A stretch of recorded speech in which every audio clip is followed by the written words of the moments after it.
चलिए, हम पढ़ रहे थे रिप्रोडक्शन इन फ्लावरिंग प्लांट। उसमें हमने फ्लावर का स्ट्रक्चर देख लिया था, माइक्रोस्पोरोजेनेसिस देख लिया था। आज का हमारा जो टॉपिक है वो है मेगास्पोरोजेनेसिस। आज हम इसको कवर करेंगे आज के वीडियो लेक्चर में। दो चीज़ें हम ऑलरेडी कवर कर चुके हैं। रिप्रोडक्शन इन फ्लावरिंग प्लांट में फ्लावर का स्ट्रक्चर हो गया है, माइक्रोस्पोरोजेनेसिस हो गया है। आज मेगास्पोरोजेनेसिस पढ़ेंगे। एम्ब्रियो सेक का फॉर्मेशन किस टाइप से होता है, ठीक है, ये आज हम देखेंगे। मेगास्पोरोजेनेसिस को समझने से पहले आपको गाइनोशियम को समझना बहुत ज़रूरी है। जब तक कि आप गाइनोशियम और कार्पल को डिटेल में नहीं समझेंगे तब तक आपको मेगास्पोरोजेनेसिस समझ में नहीं आएगा। जैसे माइक्रोस्पोरोजेनेसिस में हमने सबसे पहले जो है वो किसको, स्टेमेन की स्टडी की थी। मैंने आपको स्टेमेन रिवाइज करवाया था, ठीक है। उसी प्रकार से मेगास्पोरोजेनेसिस में मैं पहले आपको गाइनोशियम और कार्पल का स्ट्रक्चर एक बार फिर से रिवाइज करवाऊंगा, ताकि आपके जो कॉन्सेप्ट है, जो बेसिक कॉन्सेप्ट है, वो क्लियर हो जाए। उसके बाद में हम पढ़ेंगे एक छोटी सी प्रोसेस, मेगास्पोरोजेनेसिस। तो चलिए स्टार्ट करते हैं। गाइनोशियम है ना, जिसको हम क्या बोलते हैं, गाइनोशियम को हम बोलते हैं जायांग हिंदी में। गाइनोशियम या क्या, जायांग। Gynoecium is the female sex organ in flower, है ना। गाइनोशियम या जायांग जो फ्लावर होता है, ठीक है, पौधे का जो पुष्प होता है, उसका एक मादा जनन अंग है ना, फीमेल सेक्स ऑर्गन है। इस gynoecium is form of one और अ मोर कार्पल। एक जायांग या एक गाइनोशियम जो बनता है वो एक या एक से अधिक स्त्रीकेशर, ठीक है, कार्पल्स मिलकर के बना हुआ हो सकता है, ठीक है। उसमें एक कार्पल होगा तो मोनोकार्पिक गाइनोशियम कहलाएगा, एक से अधिक होंगे, ठीक है। तो एक गाइनोशियम के अंदर एक कार्पल भी हो सकता है या फिर एक से अधिक कार्पल्स भी हो सकते हैं। Gynoecium consist stigma, style and ovary. मैंने आपको बताया कि जो गाइनोशियम है, गाइनोशियम का जो कार्पल है, ठीक है, बहुत सारे कार्पल भी हो सकते हैं, एक कार्पल भी हो सकता है ना। अगर एक कार्पल है तो मोनो कार्पिक गाइनोशियम कहलाएगा। अब उस गाइनोशियम या उस कार्पल के कितने भाग होते हैं, तो उसके 3 भाग होते हैं, है ना। टॉप मोस्ट वाला भाग जो सबके ऊपर होता है, ठीक है, उसको हम क्या कहते हैं, उसको हम स्टिग्मा कहते हैं। नैरो ट्यूब लाइक स्ट्रक्चर जो होता है उसको हम क्या कहते हैं, उसको हम स्टाइल कहते हैं। और नीचे का फूला हुआ भाग जो होता है उसको हम क्या कहते हैं, ओरी कहते हैं। आगे डायग्राम में और आपको क्लियर हो जाएगा। द कार्पल और मल्टीपल फ्यूज कार्पल फ्रॉम है होलो स्ट्रक्चर कॉल्ड ओरी। एक कार्पल जो होता है उसका नीचे का खोखला भाग जो फूला हुआ होता है उसे हम क्या कहते हैं, उसे हम ओवरी कहते हैं। उसे क्या कहते हैं, ओवरी कहते हैं। कार्पल का जो निचला हिस्सा होता है, जो फूला हुआ होता है, खोखला होता है, उसे हम क्या कहते हैं, उस होलो स्ट्रक्चर को क्या कहते हैं, हम ओवरी कहते हैं। Ovary produce ovule. ओवरी किसका प्रोडक्शन करती है, ओव्यूल्स का प्रोडक्शन करती है। ओव्यूल्स के अंदर जो होते हैं मेगास्पोर का फॉर्मेशन होता है, मेगास्पोर मदर सेल के थ्रू। तो मेगास्पोर मदर सेल क्या करती है, मेगास्पोर मदर सेल मेगास्पोर को प्रोड्यूस करती है और उसे हम क्या कहते हैं, मेगास्पोरोजेनेसिस की प्रोसेस कहते हैं। The production of a megaspore is called megasporogenesis. Megaspore present in a ovule, ovule present in a ovary. Megaspore जो होगा वो ओव्यूल्स के अंदर होगा, और ओव्यूल्स कहाँ प्रेजेंट होता है, ओरी के अंदर प्रेजेंट होता है। और ओरी क्या होती है, एक कार्पल का बेसल पार्ट, ठीक है, जो फूला हुआ होता है, होलो स्ट्रक्चर होता है, उसको हम क्या कहते हैं, उसको हम ओरी कहते हैं।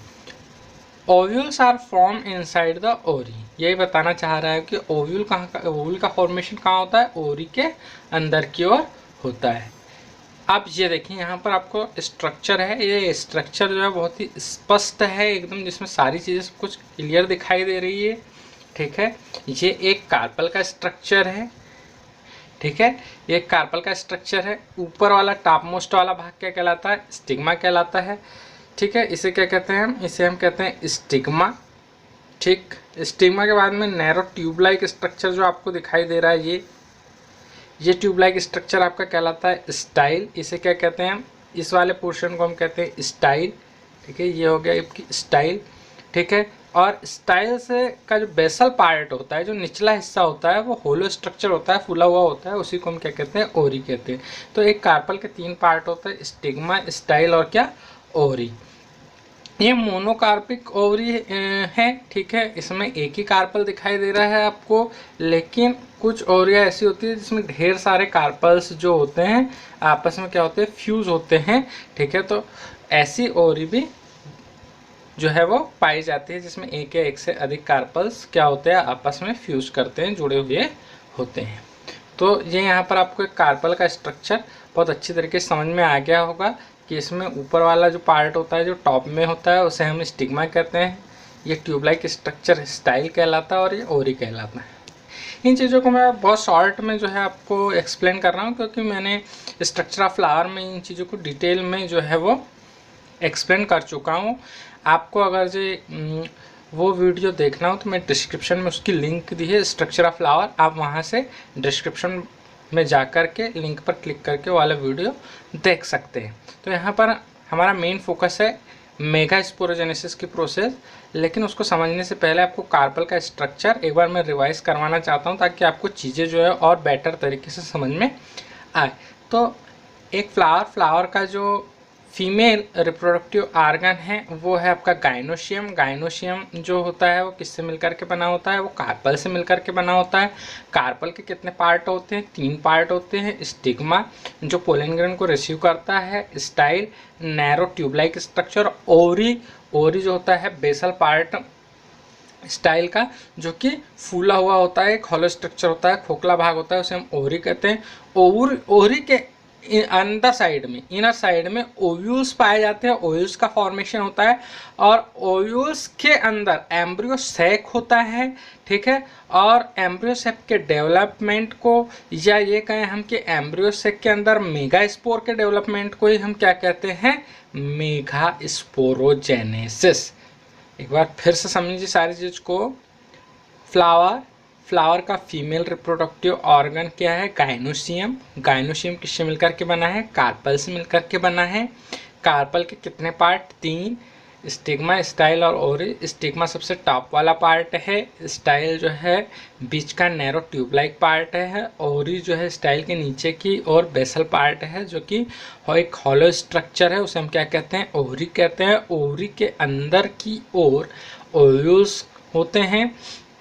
इन ओव्यूल्स के अंदर एम्ब्रियो सैक पाया जाता है, और एम्ब्रियो सैक के अंदर में जो है वो मेगा स्पोर का फॉर्मेशन होता है, और इसी प्रोसेस को हम क्या कहते हैं, मेगा स्पोरोजेनेसिस कहते हैं।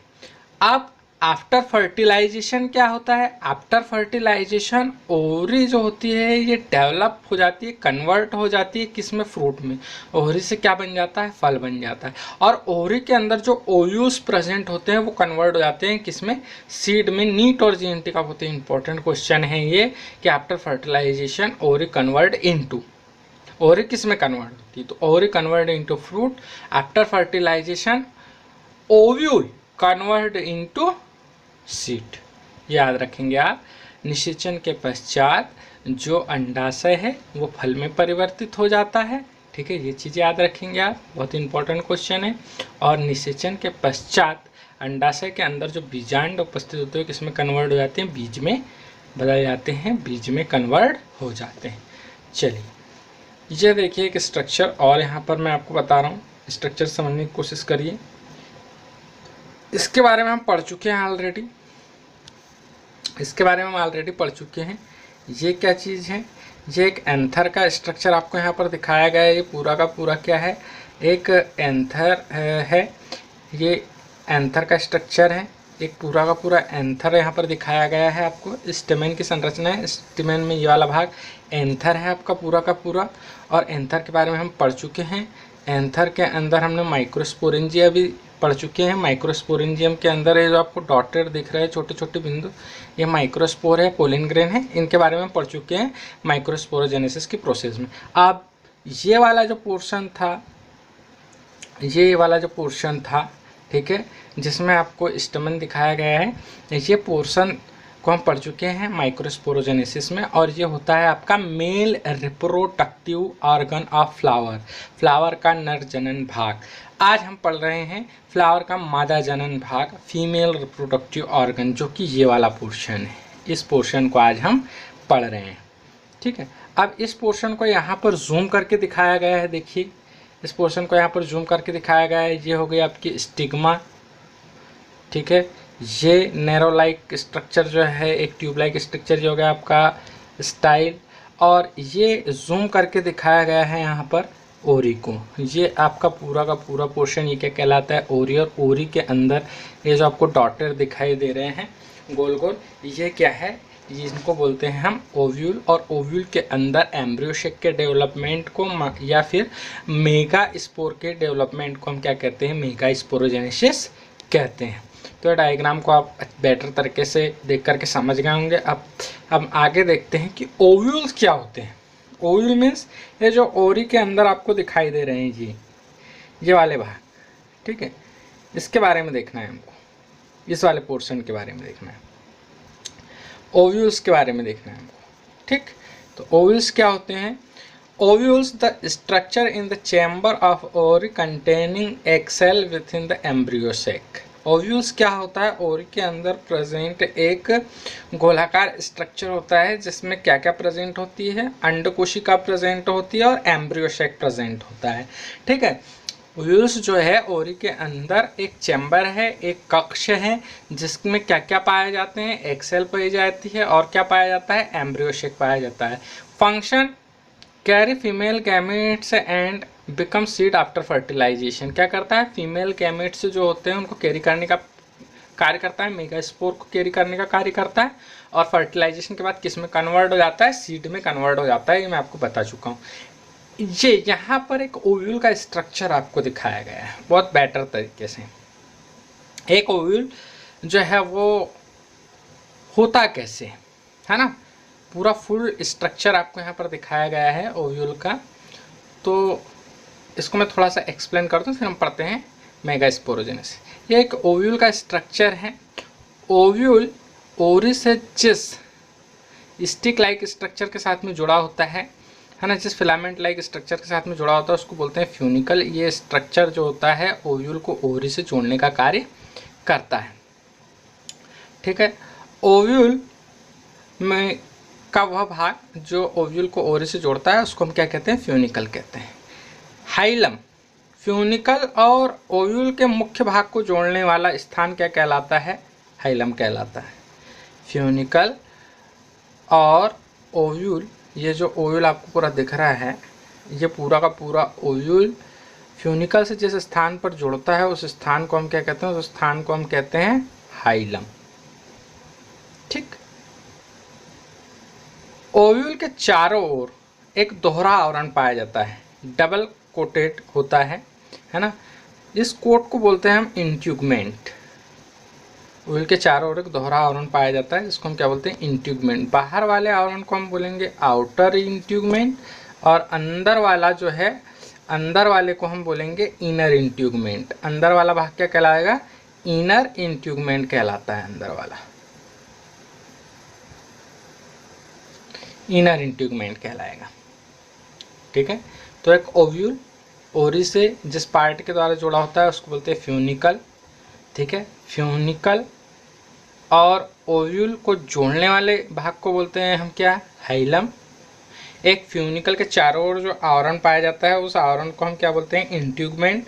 बाहर वाले को आउटर इंट्यूगमेंट, उसके अंदर वाले को इनर इंट्यूगमेंट। इंट्यूगमेंट की कवरिंग जो है ये पूरे के पूरे ओव्यूल पर हर जगह नहीं होती, बल्कि कुछ स्थान पर इंट्यूगमेंट प्रेजेंट नहीं होता है, वहाँ पर एक छोटा सा पोर बन जाता है, उसको हम बोलते हैं माइक्रोपाइल। यहाँ पर देख रहे हैं आप दोनों के दोनों इंट्यूगमेंट जो आपस में जुड़े हुए नहीं हैं, इस स्थान पर क्या है, अलग अलग है। यहाँ पर एक छोटा छिद्र होगा, इस छिद्र को हम बोलते हैं माइक्रोपाइल। माइक्रोपाइल के ऊपर वाला अपोजिट डायरेक्शन वाले भाग को हम बोलते हैं चाल्जा एंड। इसको क्या बोलते हैं, चाल्जा एंड बोलते हैं, ठीक है, चाल्जल एंड बोलते हैं। पूरे के पूरे ओव्यूल को एक स्ट्रॉन्ग रॉड के समान संरचना, एक बहुत ही मजबूत संरचना जोड़े रखती है या संभाले रखती है, उसको हम बोलते हैं क्या, रेफे। उसको क्या बोलते हैं, रेफे कहते हैं। ओव्यूल के अंदर की ओर एक गोलाकार शेक प्रेजेंट होता है। इस गोलाकार शेक को हम बोलते हैं क्या, एम्ब्रियो शेक। क्या बोलते हैं, एम्ब्रियो शेक बोलते हैं। एम्ब्रियो सेक के बिल्कुल सेंटर में सेकेंडरी न्यूक्लियस प्रेजेंट होता है। ठीक है, माइक्रोपाइल एंड की ओर एक एक्सेल प्रेजेंट होती है और दो रिजिड सेल प्रेजेंट होती है। फिर से देखेंगे, एक बार फिर से सुनेंगे। एम्ब्रियो सेक के बिल्कुल सेंटर में सेकेंडरी न्यूक्लियस प्रेजेंट होगा। ठीक है, माइक्रोपाइल वाला एंड जो है, उस एंड पर एक एक्सेल प्रेजेंट होगी और दो सिनर्जिड सेल प्रेजेंट होगी। ठीक है, और चाइल्जल एंड पर 3 एंटीपोडल सेल्स प्रेजेंट होगी एम्ब्रियो सेक के अंदर। अब ये जो ओव्यूल आपको दिख रहा है, ये बनता कैसा है एम्ब्रियो सेक। इस ओव्यूल के अंदर एम्ब्रियो सेक का डेवलपमेंट हम पढ़ेंगे, जिसे क्या बोलते हैं, मेगास्पोरोजेनेसिस। चलिए, megasporogenesis, the process of formation of megaspore mother cell is called megasporogenesis. Megaspore mother cell के बनने की प्रक्रिया, एम्ब्रियो सेक के बनने की प्रक्रिया, या मैं ये कहूँ कि मेगास्पोर के प्रोडक्शन की प्रक्रिया को हम क्या कहते हैं, मेगास्पोरोजेनेसिस कहते हैं, है ना। The process in which megaspore are produce called megasporogenesis. Megaspore का प्रोडक्शन किससे होता है, मेगास्पोर मदर सेल से होता है। इसलिए यहाँ पर definition, the process of formation of megaspore is called megasporogenesis. ये चार्ट से आपको पूरा समझ में आ जाएगा कि मेगास्पोर का फॉर्मेशन किस टाइप से होता है।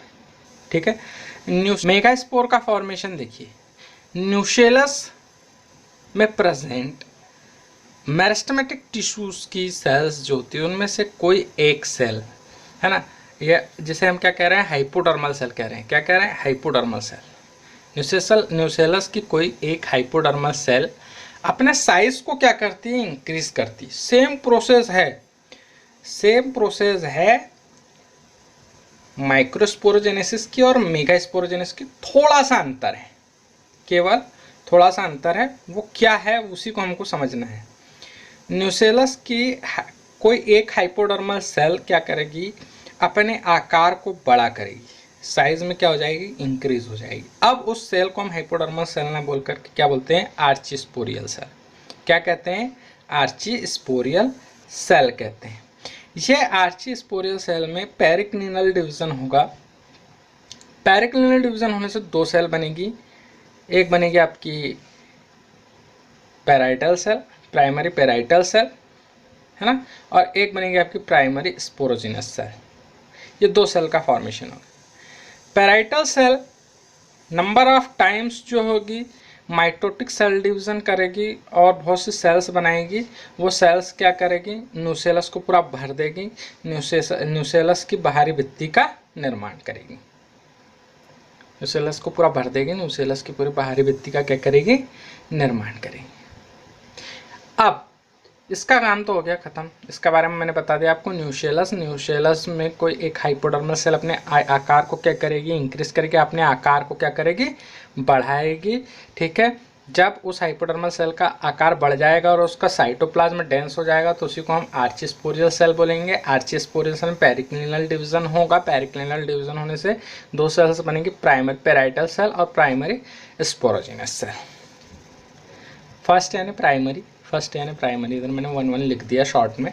प्राइमरी पैराइटल सेल बनेगी और प्राइमरी स्पोरोजिनस सेल बनेगी।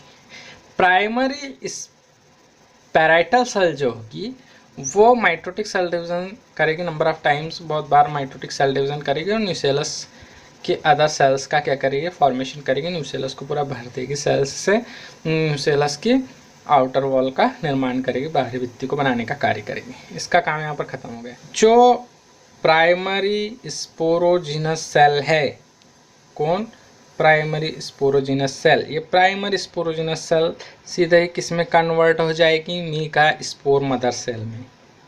किस में बदल जाएगी, मेगास्पोर मदर सेल में कन्वर्ट हो जाएगी।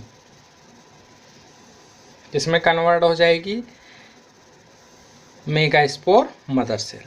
कौन सी cell, primary sporogenous cell convert हो जाएगी मेगास्पोर मदर सेल में, और मेगास्पोर मदर सेल जो कि 2n होती है, ठीक है, इसमें मियोसिस सेल डिवीजन होगा, अर्धसूत्री विभाजन होगा, और 4 क्या बनेंगे, मेगास्पोर बनेंगे। 4 मेगास्पोर का क्या होगा, फॉर्मेशन होगा। जैसे ही 4 मेगास्पोर का फॉर्मेशन हो गया, ये मान के चलिए कि यहाँ पर मेगास्पोरोजेनेसिस की प्रोसेस कंप्लीट हो गई। इन 4 मेगास्पोर का होगा क्या, पूरी प्रोसेस खत्म नहीं हुई, यहाँ पर मेगास्पोरोजेनेसिस तो हो गया क्योंकि मेगास्पोर बन गए, है ना। The formation of megaspore is called megasporogenesis. अभी एम्ब्रियो सेक का हम डेवलपमेंट देखना है कि एम्ब्रियो सेक कैसे बनेगा।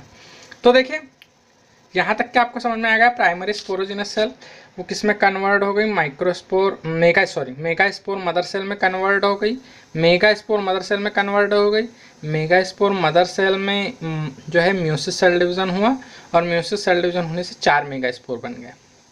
इन 4 मेगास्पोर का क्या होता है, चलिए देखते हैं। जी, डेवलपमेंट ऑफ फीमेल गैमेटोफाइट, ये आपकी क्या है, माइक्रोस्पोर मदर सेल है। क्या है, माइक्रोस्पोर मदर सेल। इसमें मियोसिस सेल डिवीजन हुआ और कितने मेगास्पोर का फॉर्मेशन हुआ, 4 मेगास्पोर का क्या हुआ, फॉर्मेशन हुआ। 1 2 3 4 आपको दिख रहा है। एक लाइनर अरेंजमेंट में क्या है, व्यवस्थित है, एक लाइन में क्या है, व्यवस्थित है, कौन, 4 मेगास्पोर। इसमें से 3 मेगास्पोर डिजनरेट हो जाएंगे, नष्ट हो जाएंगे। जो किशोर उपस्थित होंगे माइक्रोपाइल एंड की ओर।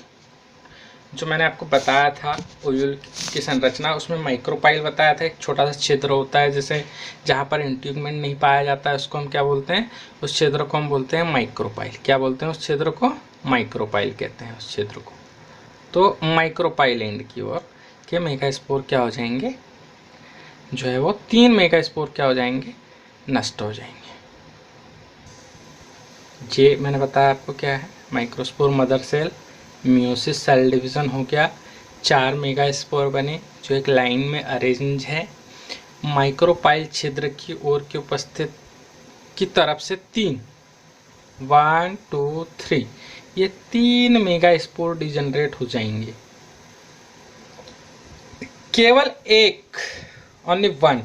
एक मेगास्पोर जो चाल्जा भाग की तरफ, माइक्रोपाइल के विपरीत वाला भाग जिसको हम चाल्जा एंड बोलते हैं, केवल वहाँ का 1 मेगास्पोर क्या रहता है, क्रियाशील रहता है, सक्रिय रहता है, वो डिजनरेट नहीं होता, वो नष्ट नहीं होता। वो 1 मेगास्पोर ग्रोथ करता है, बढ़ता है आकार में, ये बड़ा हो गया, और उसका न्यूक्लियस फिर डिवाइड होता है। ठीक है, 1 मेगास्पोर बढ़ेगा, उसका क्या होगा, न्यूक्लियस क्या होगा, डिवाइड होगा, माइटोटिक सेल डिवीजन होगा उसमें, और केवल न्यूक्लियस का ही डिवीजन होगा, ना कि साइटोप्लाज्म का। ये भी याद रखिए, ये उसका न्यूक्लियस था, उसका डिवीजन हुआ, है ना। न्यूक्लियर डिवीजन होने से, माइटोटिक न्यूक्लियर डिवीजन होने से 1 न्यूक्लियस से कितने बन गए, 2 बन गए। दोनों न्यूक्लियस जो रहते हैं वो फिर फर्दर माइटोटिक न्यूक्लियर डिवीजन करते हैं। साइटोप्लाज्म डिवीजन नहीं होगा। 1 न्यूक्लियस था, उसने माइटोटिक न्यूक्लियर डिवीजन किया, 1 से कितने बन गए, 2 न्यूक्लियस बन गए, उन 2 ने फिर माइटोटिक न्यूक्लियर डिवीजन किया, तो 2 से कितने न्यूक्लियस बन गए, 4 न्यूक्लियस बन गए। कितने न्यूक्लियस बन गए, 4 न्यूक्लियस बन गए। यहाँ तक के क्लियर है, ठीक। कितने न्यूक्लियस बन गए, 4। ये 4 न्यूक्लियस जो होते हैं, ठीक, ये 4 न्यूक्लियस फिर क्या करते हैं, फर्दर माइटोटिक डिवीजन करते हैं और न्यूक्लियर माइटोटिक डिवीजन करते हैं। तो 4 से कितने बनेंगे, 8। कितने न्यूक्लियस बन गए, 8। 8 में से 4 न्यूक्लियस ऊपर की ओर मूव कर जाते हैं और 4 न्यूक्लियस नीचे की ओर मूव कर जाते हैं। 4 चाल्जा एंड की ओर चले जाते हैं और 4 माइक्रोपाइल एंड की ओर चले जाते हैं। ध्यान से समझिए, 4 चालजा एंड की तरफ चले जाएंगे ओव्यूल में, चालजा सिरे की ओर चले जाएंगे और 4 माइक्रोपाइल सिरे की ओर आ जाते हैं। ठीक, अब 8 न्यूक्लियस थे, 8 में से 4 चालजा एंड की ओर चले गए और 4 माइक्रोपाइल एंड की ओर आ गए। फिर चालजा एंड से 4 में से 1 न्यूक्लियस सेंटर की ओर आता है। उसी प्रकार माइक्रोपाइल एंड में से भी, माइक्रोपाइल एंड पर प्रेजेंट 4 न्यूक्लियस जो होते हैं उनमें से 1 न्यूक्लियस सेंटर की ओर आता है। डायग्राम में देखिए, ये देखिए, एक ये और एक ये, एक चालजा एंड से आ रहा है, ये वाला न्यूक्लियस चालजा एंड से आ रहा है, ठीक है, और ये वाला न्यूक्लियस माइक्रोपाइल एंड से आ रहा है। और आकर के सेंटर में दोनों न्यूक्लियस क्या हो जाते हैं, फ्यूज हो जाते हैं। क्या हो जाते हैं, फ्यूज हो जाते हैं। इस प्रकार सेंटर में दोनों न्यूक्लियस के फ्यूज होने से यहाँ पर एक द्वितीयक केंद्रक है ना, सेकेंडरी न्यूक्लियस का क्या हो जाता है, निर्माण हो जाता है। सेंटर में एक सेकेंडरी न्यूक्लियस का फॉर्मेशन हो जाता है। ठीक है, द्वितीयक केंद्रक का क्या हो जाता है, निर्माण हो जाता है। दो केंद्रक आपस में, एक चालजा एंड से आएगा और एक माइक्रोपाइल एंड से आएगा और दोनों आपस में क्या हो गए, जुड़ गए। दोनों के जुड़ने से सेकेंडरी न्यूक्लियस का, सेकेंडरी न्यूक्लियाई का क्या हो गया, निर्माण हो गया, द्वितीयक केंद्रक का निर्माण हो गया। जो 3 न्यूक्लियस चालजा एंड की ओर है और जो 3 न्यूक्लियस बचे हुए माइक्रोपाइल एंड की ओर है, इनमें फिर इनमें क्या होता है, इनके साइटोप्लाज्म में क्या होता है, डिवीजन होता है। अपने चारों ओर क्या करते हैं, ये सेल वॉल का फॉर्मेशन कर लेते हैं। इनका साइटोप्लाज्म डिवाइड हो जाता है और ऊपर की ओर 3 एंटीपोडल चालजल एंड की ओर, जैसे ही इन 3 न्यूक्लियस के चारों ओर सेल वॉल बन जाती है तो ये 3 सेल कहलाती हैं और इनको हम बोलते हैं 3 एंटीपोडल सेल। क्या बोलते हैं, 3 एंटीपोडल सेल। ठीक इसी प्रकार माइक्रोपाइल एंड की ओर के जो 3 न्यूक्लियस हैं, ये भी साइटोप्लाज्म को इकट्ठा करके साइटोप्लाज्म में इनका भी डिवाइड हो जाता है और इनके चारों ओर भी सेल वॉल का फॉर्मेशन हो जाता है। और इन 3 में से जो बीच वाली सेल होती है, ध्यान से सुनिएगा, माइक्रोपाइल एंड की जो 3 सेल जो बनी, जैसे चालजा एंड की ओर 3 सेल बनी, वैसे माइक्रोपाइल एंड की ओर भी जो 3 सेल बनी, इसमें से बीच वाली सेल जो होती है वो आकार में बड़ी होती है और उसको बोलते हैं ओवम या एक सेल। उसको क्या बोलते हैं हम, ओवम या क्या बोलते हैं, एक सेल। ठीक, अंडाणु कोशिका उसे बोलते हैं। और जो बची हुई 2 सेल होती हैं दोनों साइड की, वो कहलाती है सेनर्जिट सेल। क्या कहलाती है, सेनर्जिट सेल कहते हैं। ठीक, उन्हें क्या कहते हैं, सेनर्जिट सेल कहते हैं। तो इस प्रकार से ये पूरा का पूरा एम्ब्रियो शेक बना, एक सेल बनी, एंटीपोडल सेल बनी, सेकेंडरी न्यूक्लियाई बना और सेनर्जिट सेल बनी। और यहाँ पर ये पूरी की पूरी प्रोसेस मेगास्पोरोजेनेसिस की, एम्ब्रियो सेक के डेवलपमेंट की, या हम कहें कि फीमेल गैमेटोफाइट के डेवलपमेंट की कंप्लीट हो गई। एक बार फिर से इसको अच्छे से समझ लीजिए, एक बार रिवाइज करवा देता हूँ मैं। मेगास्पोर मदर सेल में क्या हुआ, मियोसिस सेल डिवीजन, कितने मेगास्पोर बने, 4 मेगास्पोर बने। माइक्रोपाइल एंड के 3 मेगास्पोर क्या हो गए, डिजनरेट कर गए, नष्ट हो गए। चालजल एंड का एक एक्टिव मेगास्पोर बचा, उसने अपने साइज को क्या किया, इंक्रीज किया, बढ़ाया। उसके न्यूक्लियस ने क्या किया, माइटोटिक न्यूक्लियर डिवीजन किया, एक न्यूक्लियस से 2 बन गए। दोबारा फिर माइटोटिक न्यूक्लियर डिवीजन किया, 2 से कितने न्यूक्लियस बन गए, 4। तीसरी बार फिर माइटोटिक न्यूक्लियर डिवीजन किया, 4 से कितने न्यूक्लियस बन गए, 8। 4 से कितने न्यूक्लियस बन गए, 8। 8 में से 4 ऊपर चालजा एंड की ओर चले गए और 4 कहाँ आ गए, माइक्रोपाइल एंड की ओर आ गए। चालजा एंड के 4 न्यूक्लियस में से एक न्यूक्लियस सेंटर की ओर मूव होता है। इस प्रकार माइक्रोपाइल एंड जो है, माइक्रोपाइल एंड के भी 4 न्यूक्लियस में से एक न्यूक्लियस सेंटर की ओर मूव होता है। दोनों न्यूक्लियस आपस में क्या हो जाते हैं, जुड़ जाते हैं और द्वितीय केंद्रक या सेकेंडरी न्यूक्लियस का क्या कर लेते हैं, फॉर्मेशन कर लेते हैं। अब चाइल्जा एंड की ओर बचे हुए जो 3 न्यूक्लियस है ये साइटोप्लाज्म और सेल वॉल से घिर जाते हैं और जो एंटीपोडल सेल का निर्माण कर लेते हैं। ठीक इसी प्रकार माइक्रोपाइल एंड के बचे हुए जो 3 न्यूक्लियस है ये भी साइटोप्लाज्म और सेल वॉल से घिर जाते हैं। ठीक है, और क्या क्या बनाते हैं, बीच वाला जो न्यूक्लियस होता है वो एक बड़ी सेल का फॉर्मेशन करता है जिसे हम क्या कहते हैं, ओवम या फीमेल गैमिट कहते हैं या एग सेल कहते हैं। और आजू बाजू की जो 2 सेल्स होती हैं उनको हम कौन से, सिनर्जिड सेल कहते हैं। ठीक है, इस प्रकार से फीमेल गैमेटोफाइट का क्या होता है, डेवलपमेंट होता है। ठीक है, एम्ब्रियो सेक का डेवलपमेंट होता है। मैंने आपको बताया, ये डायग्राम आपको और अच्छे से स्पष्ट कर देगा। इसको अच्छे से समझने की कोशिश करिएगा। डायग्राम में कहाँ कहाँ क्या क्या लिखा हुआ है, क्या क्या चीज़ है, मैंने आपको बहुत अच्छे से समझाने की कोशिश की है। एक बार रिवाइज भी करवा दिया आपको पूरा का पूरा बता करके। और उम्मीद यही करूँगा मैं कि जो है वो आप चैनल जो है बायो स्टडी चैनल को सब्सक्राइब कर लें।